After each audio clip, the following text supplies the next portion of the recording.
మేమేం చేయం సార్, లోకల్‌లోనే కూకట్పల్లిలో ఉంటాం. పొలిటికలే చేస్తాం అన్నట్టు. సమస్య ఏమో డబుల్ బెడ్‌రూమ్ అప్లికేషన్ కొరకని వచ్చాము. ఇంతకుముందు కూడా పెట్టాము. అది వచ్చింది, సక్సెస్ అయిపోయింది. కాబట్టి ఇప్పుడు మేము ఇంకోటి కూడా ఇవ్వడం జరిగింది ఇక్కడ. అంటే మా ఫ్రెండ్స్ ఇచ్చారు, వాళ్ళకి వచ్చేసింది. కాబట్టి నేను కూడా ఈరోజు ఒక డబుల్ బెడ్‌రూమ్ అప్లికేషన్ ఇవ్వడం జరిగింది. లోపల ఏమనలేదు, వస్తుందండి అనేసి మా ప్రూఫ్స్ అంతా తీసుకున్నారు. వస్తుంది, ఒక 10 డేస్లో మీ ఫోన్కు మెసేజ్ వస్తుంది. మెసేజ్ వచ్చిన తర్వాత కూడా మీరు ఆ మెసేజ్ తీసుకొని మీరు ఆ ఓటీపీ వస్తుంది. ఆ ఓటీపీ మీరు ఆన్లైన్లో చెక్ చేసుకుంటే కూడా మీకు ఏ ఏరియాలో వస్తుంది, ఎక్కడ అనేది మనకి ఇన్ఫర్మేషన్ తెలిసిపోతుందని చెప్పడం జరిగింది.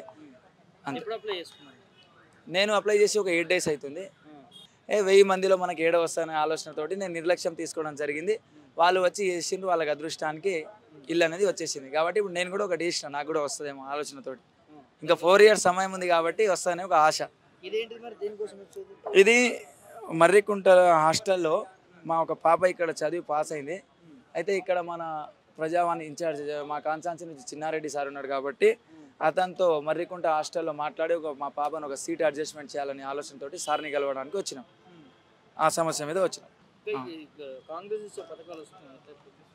ఇప్పుడు మాకు రుణమాఫీ అయింది.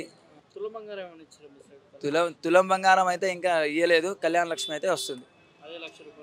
అదే ₹1,00,000 వస్తుంది. ఇప్పుడు గతంలో తులం బంగారం అనేది హామీ ఇవ్వడం జరిగింది, కానీ అదైతే ఏం రావట్లేదు. 1,16,000 కళ్యాణ లక్ష్మి ఏ విధంగా అయితే గత ప్రభుత్వం ఇచ్చిందో ఈ ప్రభుత్వం కూడా ఇలాగే కొనసాగుతుంది. ఇంకా పెంచైతే ఏం రాలేదు, ముందు ముందు పెంచవచ్చు, కానీ ఇప్పుడు ఈ రోజు డేట్ వరకు అయితే అవే పైసలు వస్తున్నాయి కళ్యాణ లక్ష్మి.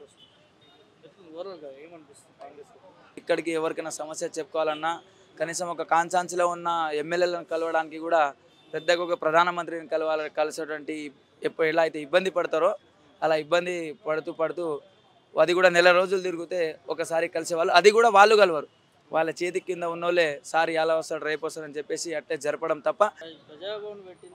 ముఖ్యమంత్రి గారు ఉండాల్సిందే, కానీ చాలా మంది ఎందుకంటే రెగ్యులర్గా వస్తూ ఉంటాం కాబట్టి ఏమంటున్నారంటే మా సమస్యలు ఎక్కడికి ఉంగడి అక్కడనే ఉన్నాయి, తీరట్లేదు, ఎక్కడెక్కడి నుంచో వస్తున్నాం, మేము పట్టించుకోవట్లేదు, జస్ట్ తీసుకుంటున్నారు వచ్చేస్తున్నాం అంటున్నారు. దానికి ఏం చెప్తారు? ఈ ప్రభుత్వంలో న్యాయం జరిగేంత వరకు వాళ్ళు తిరగాల్సిందే. ఇప్పుడు ఎందుకంటే తిరగాల్సిందే, అవుతుంది, తిరగాలి. ఇప్పుడు ఈ గవర్నమెంట్ వచ్చింది సంవత్సరంన్నర అవుతుంది.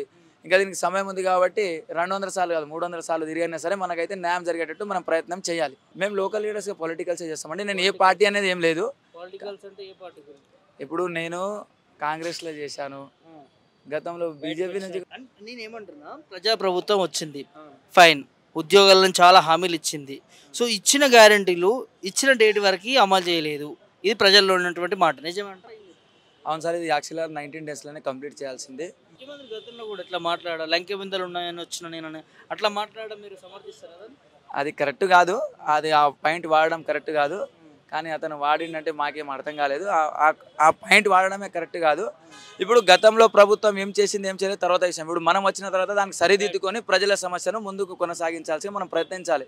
ఇప్పుడు వాళ్ళు తిన్నరా, వాళ్ళు చేసినరా, వాళ్ళు అమ్ముకొని పోయినరా, ఇప్పుడు అమ్ముకొని పోయిన దాని గురించి పక్కకు పెట్టి ఎక్కడన్నా కొత్తవి తీసి ప్రభుత్వం తరఫున పేదలకు, మనల్ని నమ్మి ఓటేసిన పేదవారికి న్యాయం చేసే విధంగా ముఖ్యమంత్రి గారు ప్రయత్నం చేయాలి. వాళ్ళ గురించి ఆలోచించడమే తప్పు ఫస్ట్. ఎందుకంటే వాళ్ళు కరెక్ట్ చేయలేకపోవడంతో వాళ్ళను ప్రజలు ఓడగొట్టిండ్రు. అట్లాంటి ధోరణిలో ప్రభుత్వం హైడ్రాని తీసుకొచ్చింది, హైదరాబాద్లో నువ్వు కూడా చూస్తా ఉన్నావు.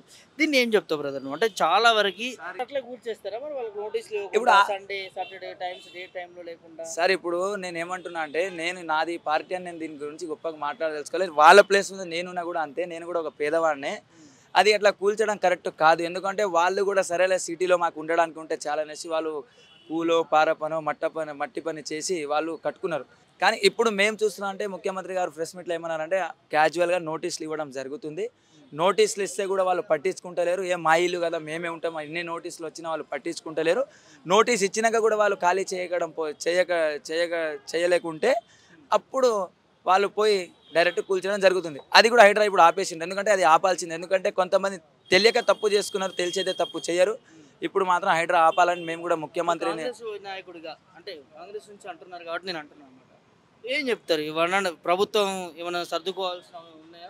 ప్రభుత్వం కొన్ని సర్దుకోవాల్సి ఉంది, కొంత ప్రభుత్వం మారాలి కూడా. ఎందుకంటే ఇప్పుడు గ్రామాలలో కావచ్చు, మండలాల్లో కావచ్చు, కొంతమంది ఎమ్మెల్యేలు కూడా చాలా ఓవర్ యాక్షన్ చేయడం జరుగుతుంది. ఎందుకంటే మా పార్టీ అని నేను పెద్దగా చేయలేం.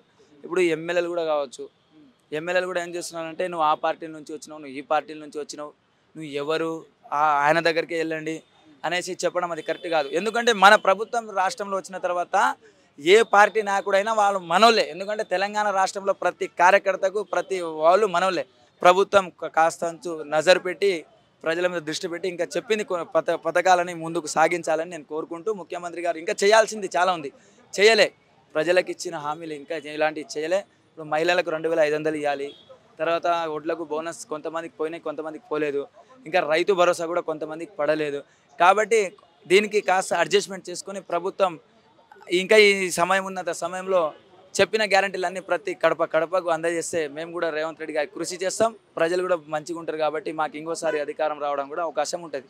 ఎందుకంటే చెప్పింది చేయకపోతే మళ్ళీ ప్రజలు మనల్ని తిరస్కరిస్తారు, మనల్ని దగ్గర కూడా రానియరు. కాబట్టి చెప్పింది మాత్రం ఖచ్చితంగా చేయాలని కూడా నేను రాష్ట్ర ముఖ్యమంత్రిని నేను డిమాండ్ చేస్తున్నాను. ఎందుకంటే పాలిటిక్స్లో ఉంటా, నేను లోకల్ లీడర్గా చేస్తున్నా అని నా స్వానుభూతి కొరకు నేను చూసుకుంటే కాదు, నన్ను నమ్మి కూడా దాదాపుగా ఎంతోమంది గ్రామాలలో ఓట్లు వేసిండ్రు. కాబట్టి నన్ను ఎలాంటి లాభం జరగకపోయినా పర్వాలేదు, కానీ నన్ను నమ్మి ఓటేసిన పేదలకు మాత్రం ఈ ప్రభుత్వం తరఫున వాళ్ళకి పథకాలు అయితే అందాలని నేను రాష్ట్ర ముఖ్యమంత్రికి కోరుకుంటున్నాను.